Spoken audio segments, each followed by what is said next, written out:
robotic dog. It's manufactured by a company called Ghost Robotics. AT&T is involved because any type of remote control device needs reliable, secure connectivity. And that's what we do best. So the dog will operate over our LTE system, our FirstNet system. We can program it to operate on a private network if necessary. Some of the public safety use cases, the dog can be equipped with a gripper arm, thermal camera, chemical detector.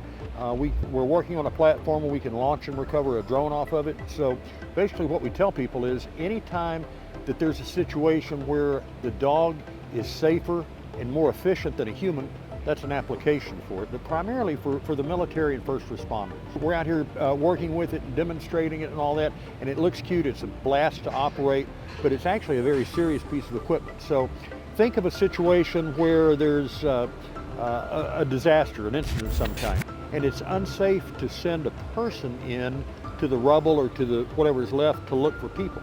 We can send the robot dog in.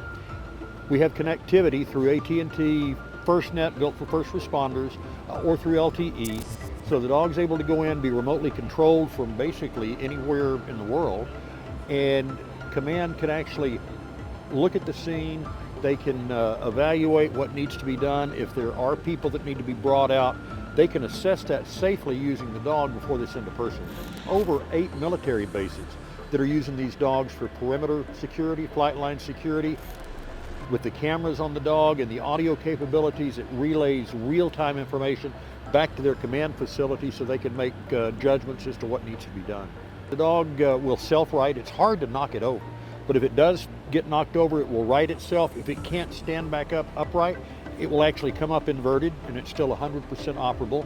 We can equip it with what's called a CBRN, which is a chemical, biological, radiological, and nuclear detector. So we can go in and we can detect chemicals basically from a safe distance. We've got a gripper arm that'll go on there that will pick stuff up. It can either retrieve items or it can take items into an area where it's not safe to send a person. The dog is waterproof.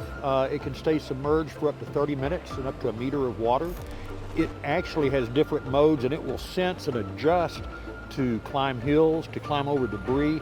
Actually, that dog can navigate an incline or a hill much better than I can. But one of the non-commercial benefits, we have the opportunity to take this robot into STEM classes in high schools and various schools and demonstrate the capability of robotics today to children, students as they're coming up, and to show them that there really is a future in robotics.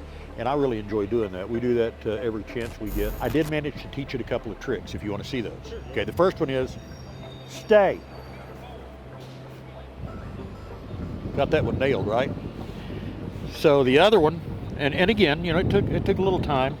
Let's see, the other one is lay down. Lay down. There we go. So you can teach an old dog new tricks.